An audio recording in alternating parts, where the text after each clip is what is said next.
Fluency isn't a mastery, it's a method. In this compilation, I've brought you together my most powerful lessons: how to think in English, how to speak with confidence, and how you train your accent and pronunciation like a native. Whether you're aiming for fluency or targeting the C2 level, these strategies are exactly what you need in 2025. With that in mind, like, subscribe, and turn on all notifications so you won't miss any other future uploads. Without further ado, let's get started.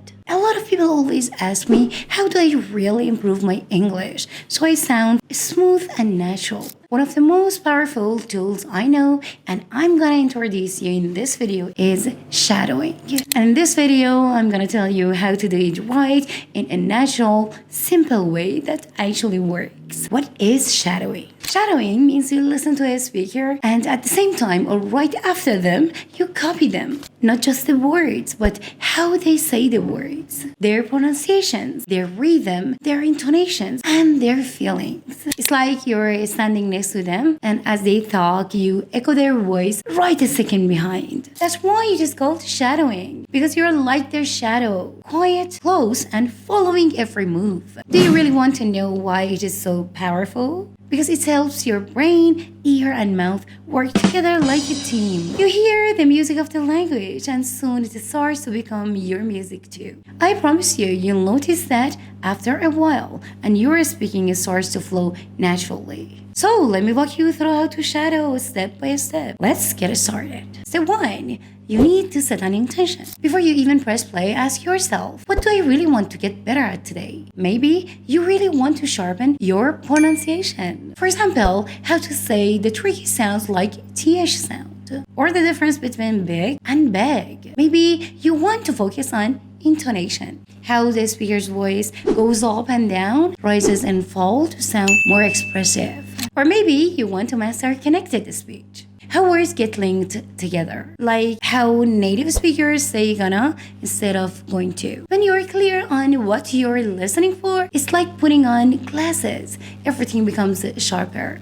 Step 2. Choose a voice you like. Pick someone you genuinely enjoy listening to. It could be a TED speaker, an actor in a movie, a podcast host, or even your favorite YouTuber. Here's the thing. If you love the way their voice sound, their accent, their energy, and their style, you'll feel naturally drawn to keep going.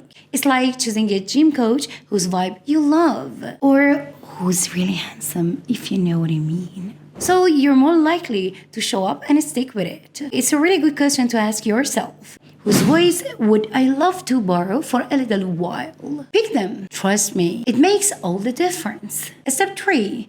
Slow down if you need to. Most videos and podcasts these days let you adjust the speed, and it's okay to slow things down at first. Try 0.75x speed. It gives your brain and mouth a bit more space to catch the details. And remember, first go for accuracy, then let the speed come naturally. It's not a race. You're building control and flow step by step. Step 4. Use a script if possible. If you can, get the transcript of what the speaker is saying. Having the words in front of you is like turning on the light in the room. Suddenly, you see everything more clearly. You'll notice where they pause, where they stress words, and where the sounds link together. You can turn on the subtitle, find the transcript, and write the text yourself as a little bonus exercise. It helps your eyes, ears, and mouth work together beautifully. Here's step 5. Record yourself. I know, it feels weird. No one likes hearing their own voice at first. But this step, it's a game changer. When you listen back and compare yourself to the original speaker, you'll spot exactly where you sound great and where you can fine-tune things. It's like watching a replay of your tennis serve. You see how to get smoother and faster. Step 6. Focus on the small sections. Don't bite off more than you can chew. Start with a tiny part, maybe 5 to 10 seconds. Shadow it, repeat it, and own it. And then move on to the next part. Little wins stack up fast. That's how you build real fluency. Step 7. Repeat often. Shadowing works best when it becomes a habit, not just a one-time trick.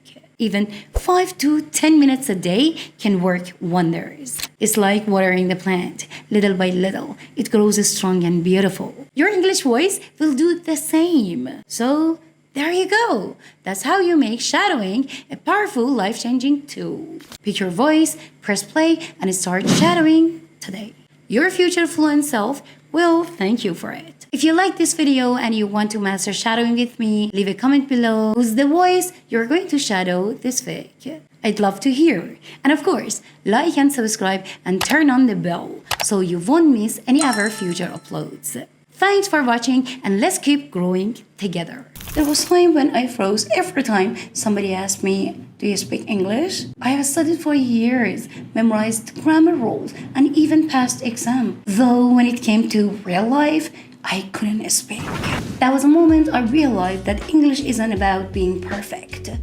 It's about being persistent and smart. Today in this video, I'm going to show you how I truly learned English and how you can master it in 2025.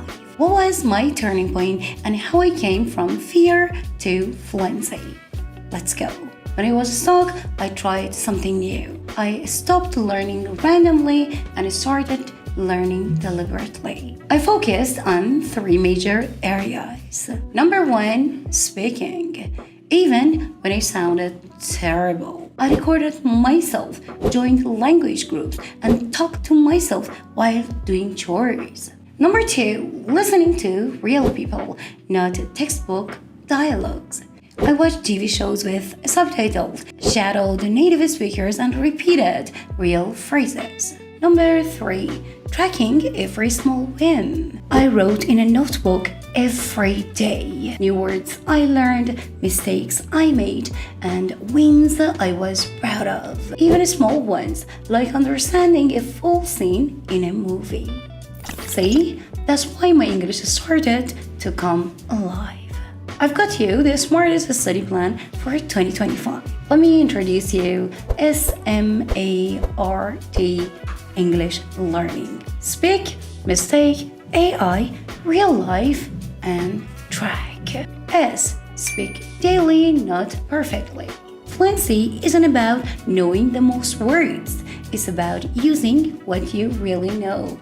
Try voice journaling, daily voice messages, or just even talking to yourself in English. M. Mistakes are your superpower. Every time you say something wrong, your brain learns better. Don't hide from mistakes. Collect them, write them down, and learn from them. A. AI plus apps are your learning assistants.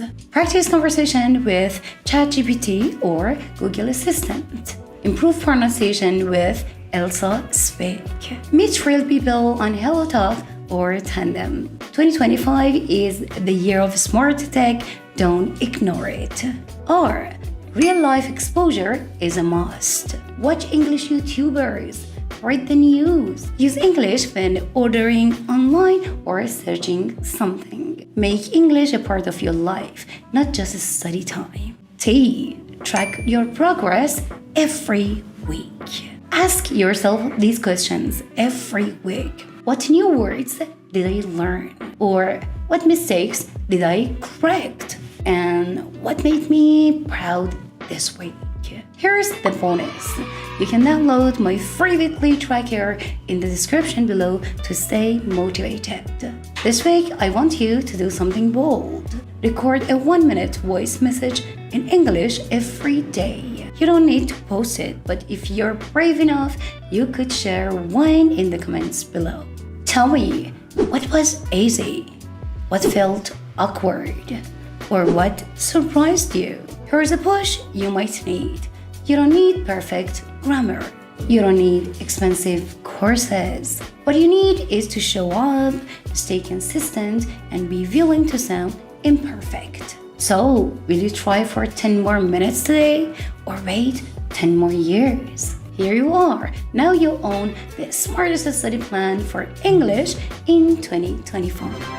If this video inspired you, please hit the like button to help others find it. Subscribe to English Luminaries with Sahar. Thanks for watching and see you in my next video.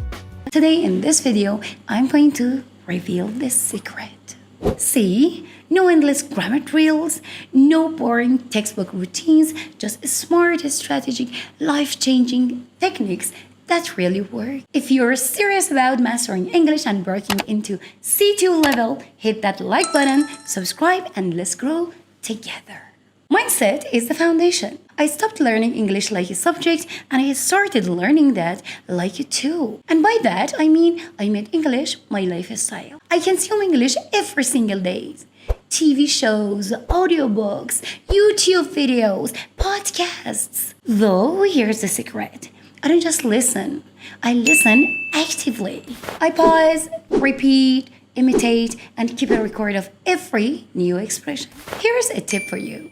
Pick one high-level podcast or a video a day and shadow the speaker. This is the fastest way to sound fluent.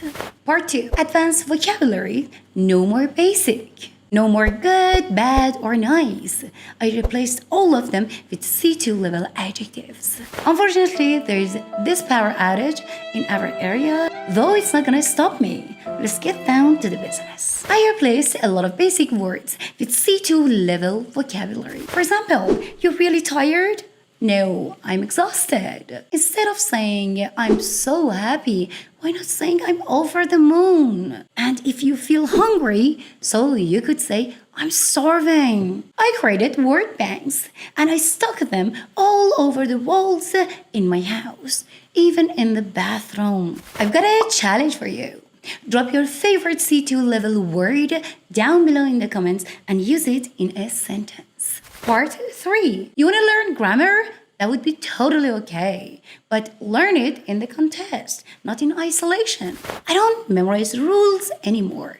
I learn them in action. And by that I mean when I come across a complex sentence structure or tense, I analyze it. And I always ask myself these questions. Why was this tense used here? Or can I copy this structure in my writing?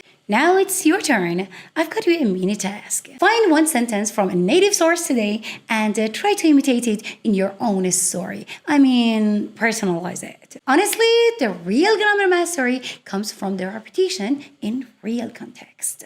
Part 4. Speaking like a native when you're alone. I talk to myself all the time. I mean, yes, all the time. When I'm sad, happy, angry, hungry, or even when I'm hot. Exactly right now because of this freaking power outage. Bruh. To be honest, you've got no idea how hot it's in here right now.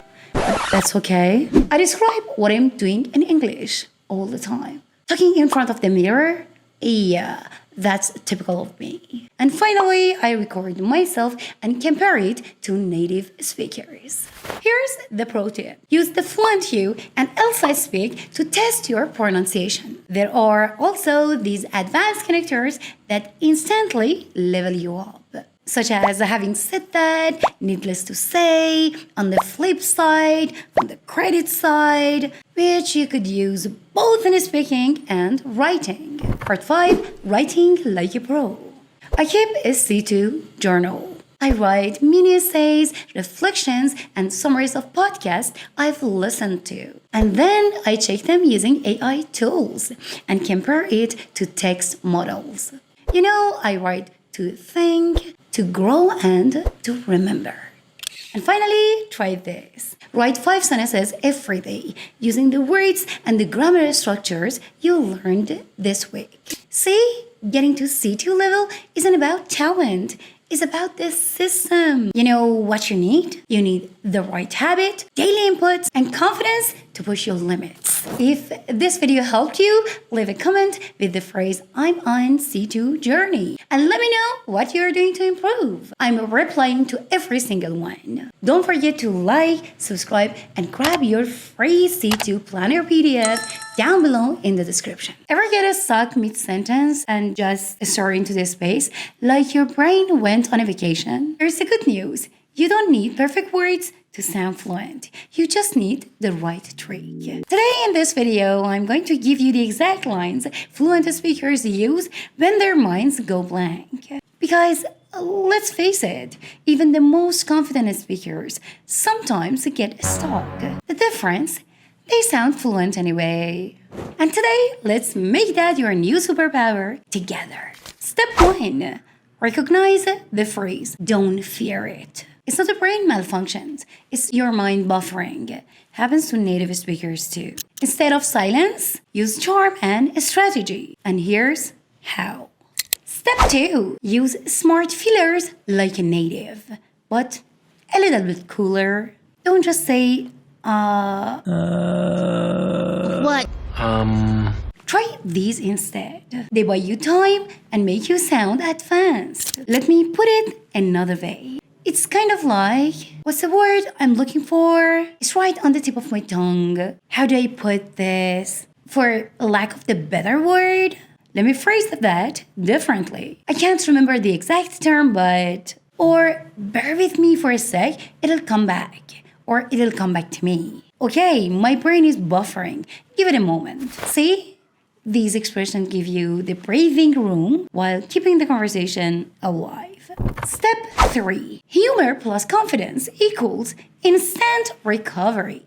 You know what? You own the moment when you can laugh at it. Try saying, my brain just took a coffee break. Or, hang on, my mental Wi-Fi is just reconnecting. Or even you can say, that word ran away from me. How rude. Here's the funny one. I know that word in 5 languages, just not in English right now. Or, this is what happens when I skip breakfast. Or, I blame Mercury retrograde. Let's call it that thingy that does this stuff. You know what I mean? These make you sound relatable, relaxed, and honestly unforgettable.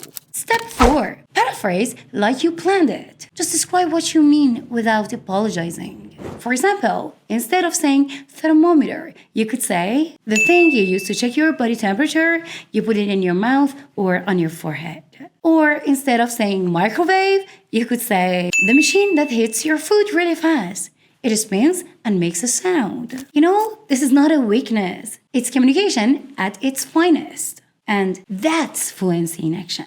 And finally, here's the last part. Step 5. Shift the focus like a pro. If the word just won't come, redirect or reframe it smoothly. Turn the phrase into fluency by shifting the topic slightly. For example, you could say, you know what? That's not the most important part. What really matters is... Or, anyway, the point I was trying to make was... This keeps your energy flowing and showcases your fluency. See? Still smooth, still fluent, and still in control. I really want to hear your creative recovery lines. What do you say when your brain freezes? Write your funniest or smartest fillers down below in the comments. Let's build the world's best cheat sheet together. Next time you freeze mid-sentence, don't sweat it. Just smile, stall smartly, and say something like this. Oops, my thoughts are still boarding the flight. Believe me, you don't have to be perfect. You just have to keep speaking. And if today's lesson helped you unlock your inner fluency magician, like, share, and subscribe so you won't miss your next power move. I'll see you soon on English Luminaries with Sahar, the channel where every get turned into Have you ever told a little white lie just to avoid drama? Or met someone who lies like it's their full-time job? Today we're peeling back the layers of deceptions because in English there are 1,000 ways to lie. And native speakers use phrases that many English learners never hear in the class. And today's lesson is packed with the spicy, sneaky, smart expressions about lies. Let's get us started. Let's start by looking at different types of lies because not all lies are created equal. Here is number 1, white lie, which is a small harmless lie usually told to protect someone's feelings. I told her I like her cooking, but it was a white lie, okay? Everybody knows it isn't true, but Mama said it's just a little white lie, so it wasn't hurting nobody. I just had to tell a little white lie to get him out of something. Number 2, fib. A light, silly lie, often childish. He fibbed about brushing his teeth. A classic kid move. Don't tell me a fib. Lee and Randy told a fib to Barb, and that's it. Number 3, half-truth. Only part of the story is true. The rest is hidden or twisted. He told me he was working late. Turned out he was working late at the pub. Half-truth, a small inconsistency, just a little bit of doubt. Word to the unwise, everything out of this one's mouth is an exaggeration, a half-truth, or an outright lie. Number 4, bluff. Pretending to have something you don't, often used in games or negotiations. For example, he was bluffing the whole time. He didn't have a good hand. Come on, let's call his bluff. Today's lesson, how to draw out the bluff. Falsehood, which is a formal word for a serious, harmful lie. The statement he made was a complete falsehood. I know this to be a scandalous falsehood.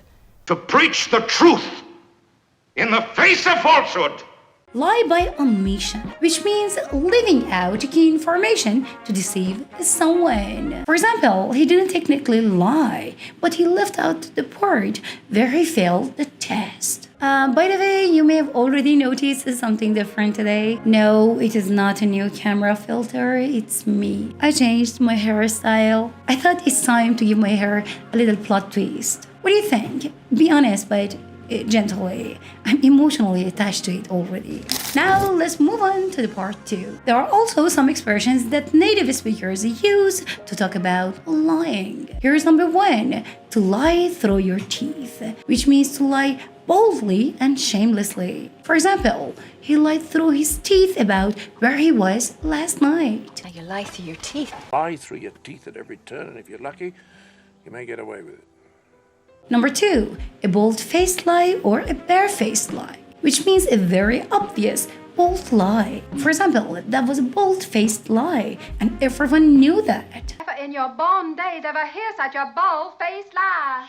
So you're gonna stand there and tell me a bold-faced lie?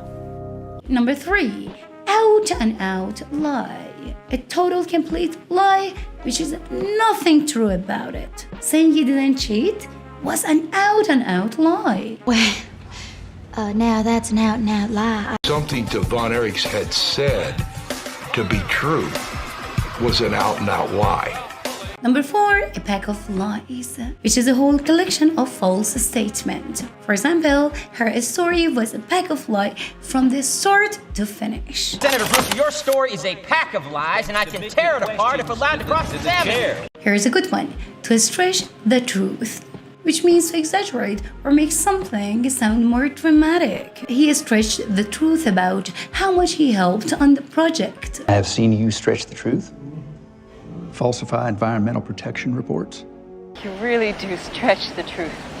Number 6, bend the truth, which means to slightly change the truth without fully lying. She bent the truth about her age. You know, I think in these situations, it's okay to bend the truth just a little bit.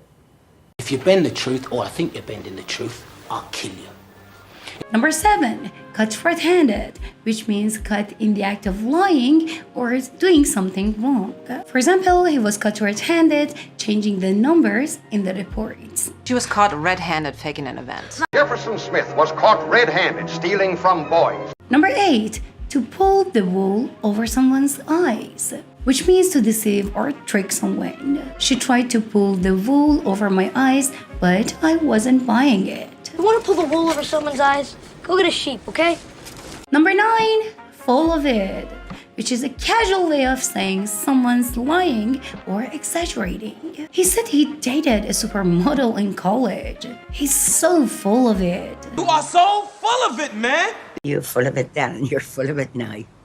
Number 10, cover your tracks, which means to hide the evidence of something wrong you have done. For example, she deleted all the messages to cover her tracks. Well, you delivered a highly suspect educational lecture to baffle your opponents and cover your tracks.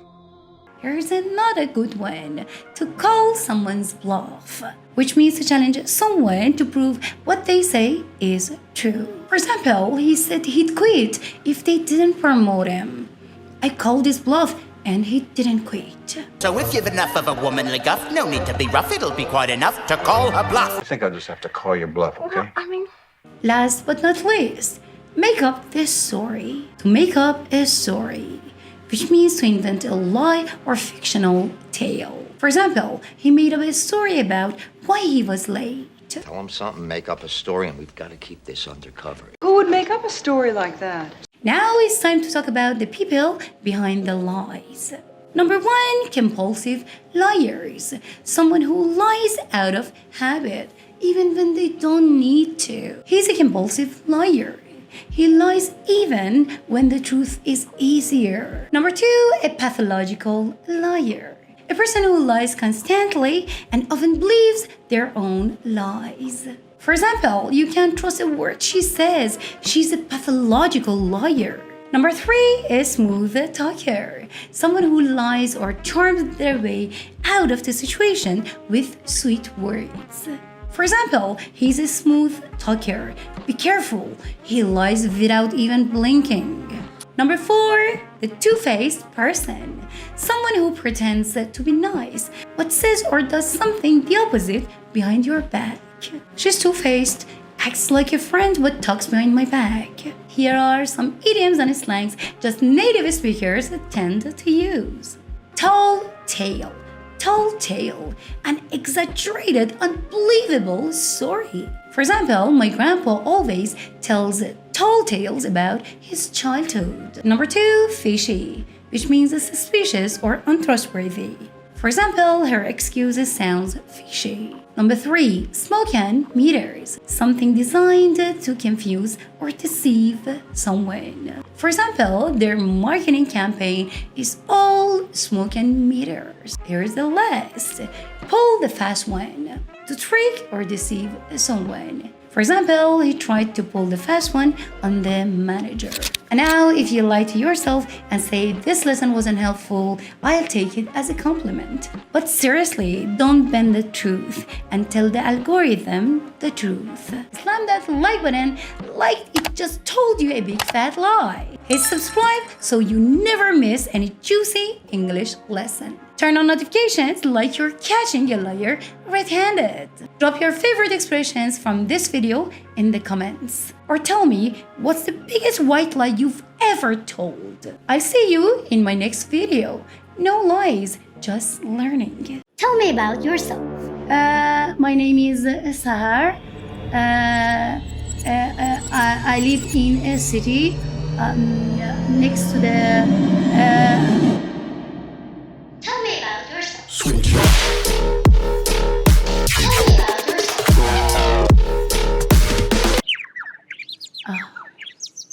Need a glass of water? I think so. Thank you. Sorry. See? Fluency.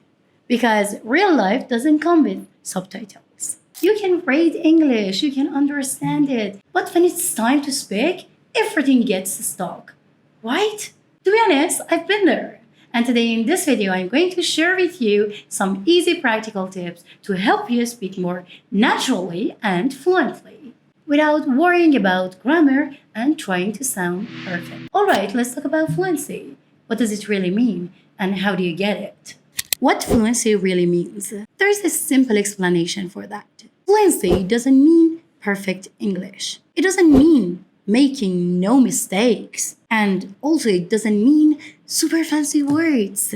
It just means you can get your ideas across smoothly. That's it. You can have small grammar mistakes and still be fluent. Fluency is more like flow. You can talk without stopping every 2 seconds to think of a word. And here's the cool part. You don't need to be the grammar expert to have that. You just need the right habits. Here's part 2. Why it's hard to speak fluently. Let's be honest. Speaking is hard because you're thinking of grammar rules while you're talking. You're worried about making mistakes.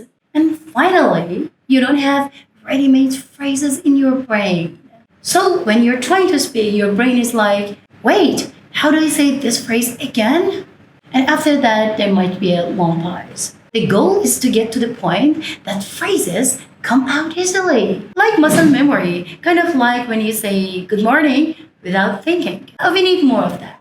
Part 3. Easy ways to get more fluent. Here are 3 simple things you can start doing today to make speaking feel easier. Number 1, shadowing.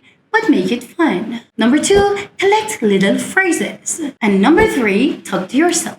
Pick a short video or audio you like. Listen to the sentence, pause it, and copy it. Exactly same tone, same rhythm, and same energy. It might feel a little silly at first, but I promise you, it works wonder. Even 5 minutes a day makes a big difference. Good news, I've got a great video on shadowing and how to do it right. If you're interested, give it a check after this video. It's gonna be super useful. Collect little phrases. Instead of memorizing single words, collect small phrases you hear a lot. For example, instead of just important, try to say, it's really important to know that. Or instead of just agree, you could say, I totally agree with you. Keep a little notebook and notes app. Write down phrases that sound natural. I'm pretty sure they'll pop out of your mouth faster later. Talk to yourself. Yep, I mean it. And by that, I mean when you're making coffee or walking, say your thoughts in English. Like, I'm gonna make a cup of coffee. Where did I put this sugar? Oh, here it is. Because you're practicing without pressure. No one's listening, so no stress. Part 4. Mistakes are normal. One more thing. Please don't be scared of making mistakes. Even native speakers make mistakes too. They sometimes pause, they say, well, or they mix up words sometimes, but that's fine. Fluency is about being able to keep going, even when it's not perfect. Okay, let's practice. In the comments below, tell me what's one little phrase in English you use a lot. I'll read them and maybe I'll borrow some of your phrases for myself too. If this video helped you, give it a thumbs up and share it with a friend who's learning English too. And hey, don't forget to subscribe so you won't miss any other future lessons like this. Do you still translate every word in your mind before you speak? It's not your fault. But if you keep doing this, it will block you from ever speaking fluently. Well, my first year, I played in... Thinking in English is not magic. It's method. And today in this video, I'll walk you through 9 of the most effective neuroscience-backed techniques that high-level English speakers use to develop true mental fluency. Hey Lumies!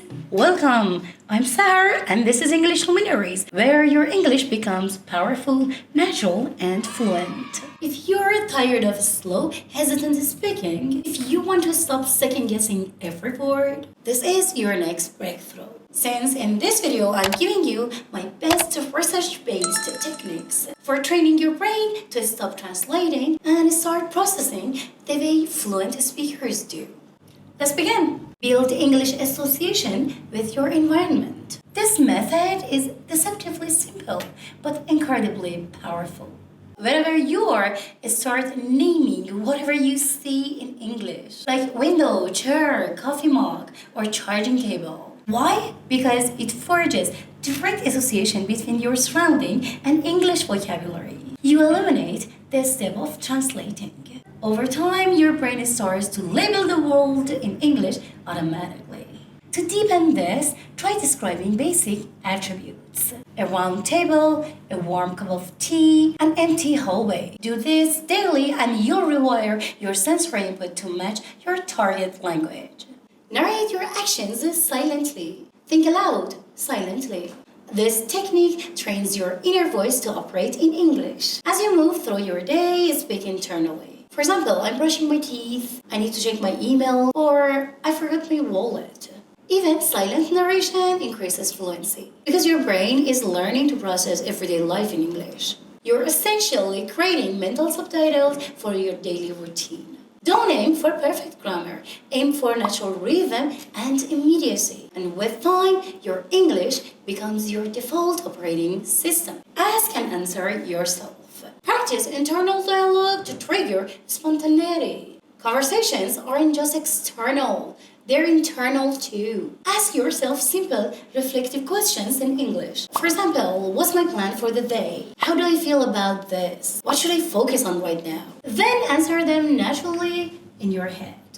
This builds cognitive flexibility. It forces your mind to retrieve and organize thoughts without translation. You're rehearsing the structure of the fluency, question, pause, response, all in English. Visual vocabulary. Train your brain to think in images, not translations. When you hear or learn a new word, don't connect it to your first language. Connect it to an image. For example, instead of seeing a dog and thinking of your native language, imagine a dog barking, running, and wagging its tail. This activates the visual cortex, which is faster and more intuitive than language translation. It's how children learn, not through translation, but through association and imagery. This technique creates long-lasting, intuitive understanding. The English-only zone. Designate time blocks for pure English thinking. Choose a specific moment in your day, 10, 15, 20 minutes, where you only think in English. Whether it's morning routine, you walk to work, or cooking dinner, commit to that time as your English-only zone. This forces immersion, and immersion, even in small doses, is more effective than scattered practice. The key is consistency. Repetition makes habit automatic. Reflect in English before bed. End your day with mental fluency practice. Right before you sleep, ask yourself, what did I do today? What am I proud of? What could I have done better? Answer in English. No writing, no translating. Just a calm, reflective monologue in your mind. Why does it work? Because your brain is most impressionable before sleep. By reflecting in English, you prime your subconscious to process in your second language, even as you rest. Shadow like a native. Imitate tone, rhythm, and emotion. If you haven't yet, give my last videos a quick check. It's all about fluency, shadowing, and mastering English in 2025. Shadowing means listening to a native speaker and immediately repeating what they say, with the same intonation, speed, and emotion. This way, you're not just learning words, you're training rhythm, flow, and confidence. This technique improves pronunciation, but more importantly, it wires brain to think and respond faster. Start with 10-second clips. Repeat multiple times, then graduate to longer segments. It's like language weightlifting for your brain. Journal your thoughts, but don't edit. Write the way you think. Set aside a few minutes a day to write your thoughts freely in English. Not essays, not textbook sentences, just your raw thoughts. For example, I'm worried about my deadline. Or I wish I had more time. Or I felt really proud today. The goal isn't grammar, it's fluency of expression. This kind of writing strengthens your inner dialogue and builds fluency from the inside out. Last but not least, create tiny stories from life. Use your imagination to think in English. Your imagination is a language powerful tool. Practice creating spontaneous short stories about things around you. For example, that man looks tired. Maybe he's been working all night. Or this cup of tea is like comfort in a mug. These micro stories build advanced level thinking in English. They force you to create context, emotion, and structure, just like a fluent speaker would. See, thinking in English isn't something that happens to you. It's something you train. Each of these methods activates different areas of your brain, and together they unlock the mental patterns of fluency. So pick 2 techniques and start applying them today and stay consistent. Remember, fluency is a mindset, and when your thoughts align with the language you're learning, your words will follow with ease. If this video gave you insight, give it a like and share it with a fellow learner. And don't forget to subscribe to English Luminaries with Sahar for more advanced training. And if you want a copy of today's method with practice ideas, download the free PDF guide below in the description. Fluency isn't just possible, it's yours to claim. Thanks for watching.